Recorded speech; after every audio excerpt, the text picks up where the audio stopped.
Graduating college. Remember when you were a kid and you were like, wow, adults are really boring. All they do is pay bills. Yeah, well now that's you. Welcome to the channel, I'm Suzanne, and today we're going to talk about a few things related to personal finance and money that would be helpful to know in college, if you're just out of college, or even if you're midway into your adult life and you just need a better way to get started with managing your money and getting a handle on your finances. So this is 10 money truths that I wish someone had told me, post-grad edition. Number one is that living with your parents for a while after college is okay, and in fact, it is a privilege.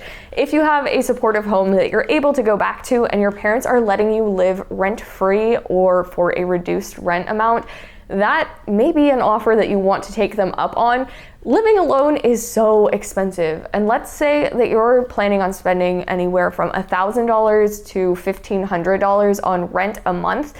That is $12,000 to $18,000 a year that you could be saving. And not that you have to stay there for a long amount of time, but you do want to consider your different options. For example, if you have $18,000 in student loan debt, maybe living at your parents' house for a year would be a good idea so that you can put that extra money towards paying off that student debt, and then you won't have that debt carried around with you for the next 30 years. Living at home can also open up extra opportunities for you that you may not have if you move out on your own. It frees up both your time and your money. So instead of rushing into the first job that you find after college, maybe living at home for a little while will let you build up some extra skills or just spend more time on your job applications so that you're able to get a higher paying job. And that leads me into my next point, which is that if you are graduating from college, this is probably the first time that you are applying for a real world job.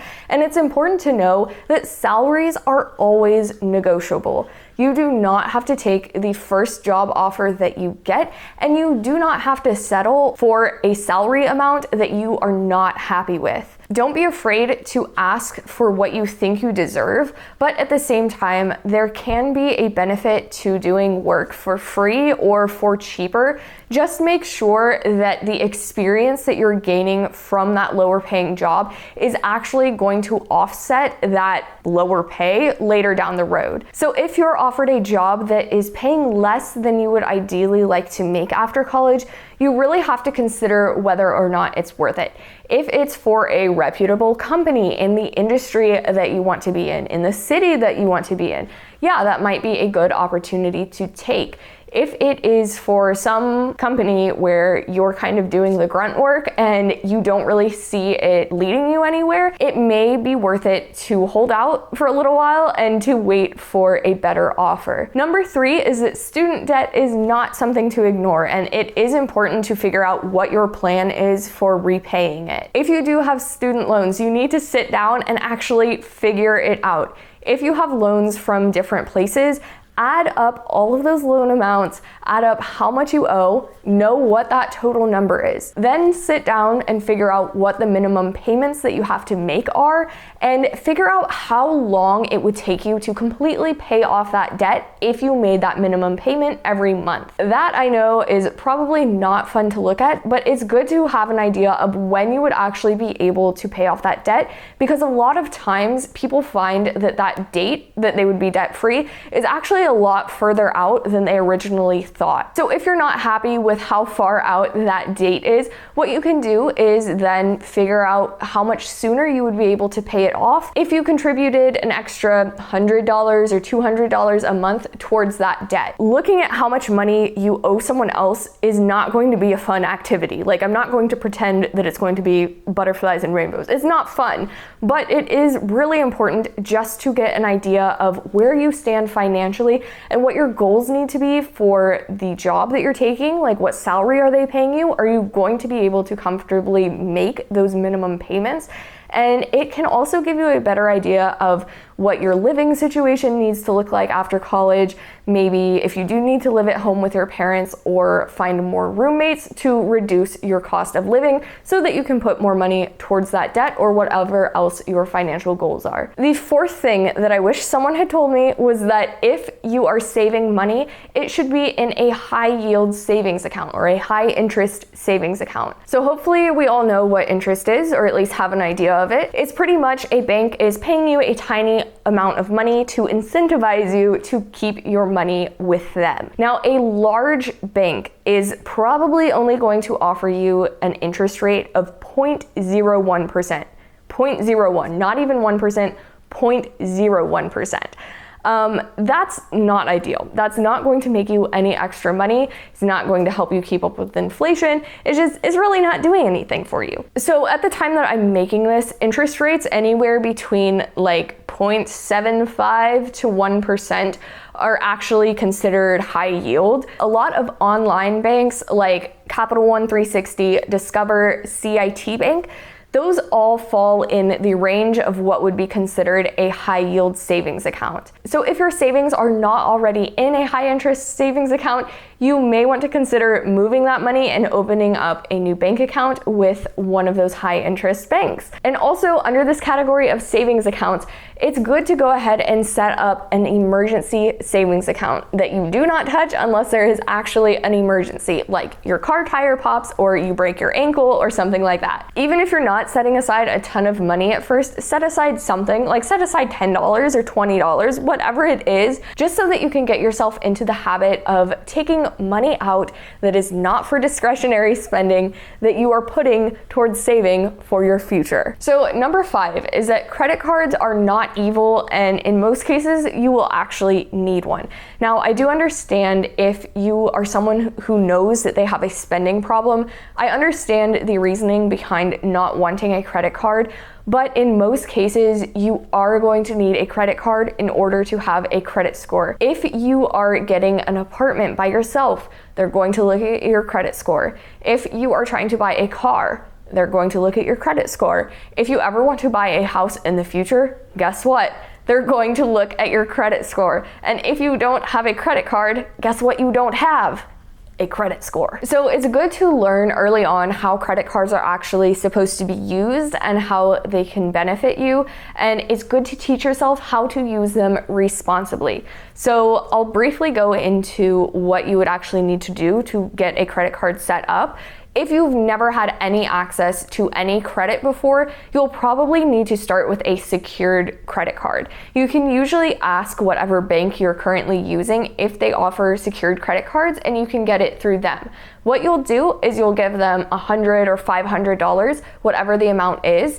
That's how much credit you'll have on your card. You give them that deposit so that they know that if you are not able to pay that back, they have that money that is sitting there that they can take. What you would then do is make a small purchase on the card every month and pay it off in full on time every month. If you absolutely don't trust yourself with a credit card, it doesn't actually have to be in your possession. Now, what does that mean?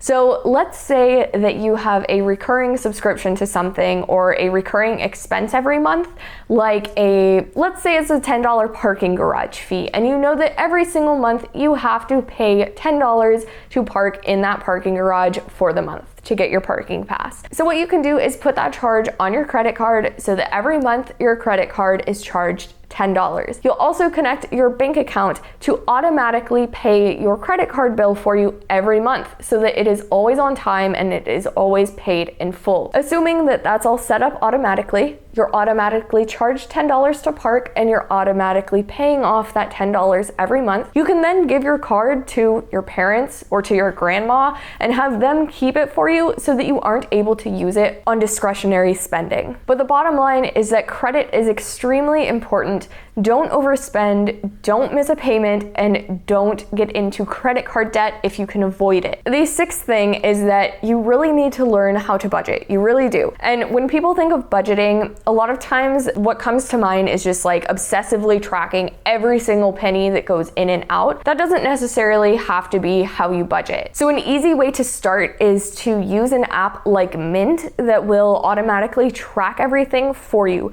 So what you do is you connect your bank accounts, you connect your credit cards, and the app will show you where you are spending stuff. It'll show you which accounts you're spending in. It'll show you which categories you're spending the most in. What's important is that you have a record of your spending somewhere. It doesn't necessarily need to be obsessing over every single penny, but you need to have some record of where you are spending your money. So that if you have a month where you're like, man, I don't know how I spent an extra $500, I don't know where that extra $1,000 went, well, now you can go back and see exactly where you spent that so that you can avoid doing it again. So as far as budgeting, you really just have to find something that works for you that you're actually going to stick with. So that app was called Mint. It is free. There's a paid app called You Need a Budget that's pretty popular.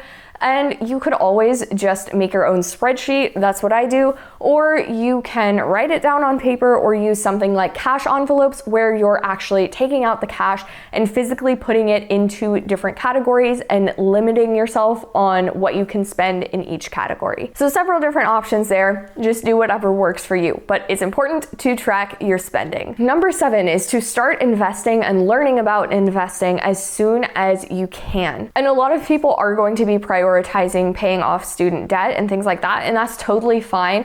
But do start at least learning about investing and how that can benefit you in the future, and start with tiny amounts. There are so many investing apps where you can start with $0 or like $10 or $100 that it makes it super easy to just kind of experiment and learn what investing is going to be like and why you should be doing it. That leads me into number 8, which is if your employer offers a 401k once you find a job after college, it's a good idea to go ahead and sign up for that. Signing up for your employer's 401k is probably going to be the easiest option for you to start investing if you have zero experience.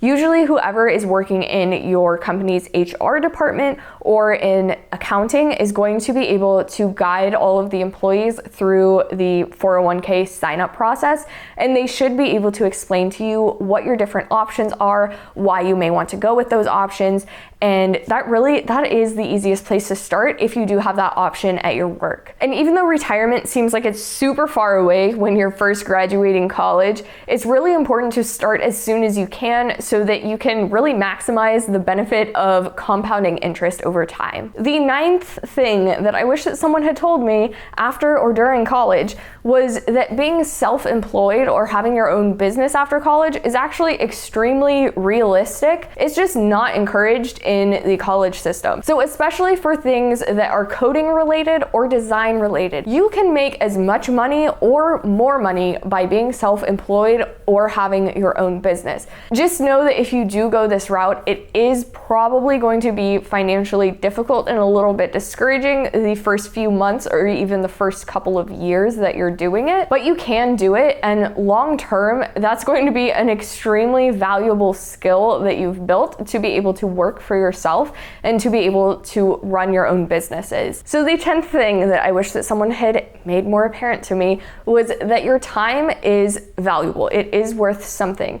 And whether this means that you're not able to find a job right after college or that you're being undercompensated, just know that there is someone out there who will value your skills and who will pay you what you think you are worth. But in addition to that, like, your time to yourself is worth something. I have friends who after college, they went through a couple of months where they were going through an intense coding boot camp, or they took photography classes, or they just developed some skill on their their own that they had wanted to do but didn't really have a chance to do in college. And spending that time on learning those extra skills gave them the ability to negotiate for more money in their first job. It gave them the ability to start their own business. They used that time that they knew was valuable to develop a skill that would help them throughout their careers. So really, if you find yourself with a period of free time after you graduate college, for whatever that reason is, really maximize that time that you do have to build relationships with people, to develop new skills, and to learn more about your finances. So hopefully this video was helpful. Be sure to subscribe to the channel for more personal finance videos, and I will see you guys next time.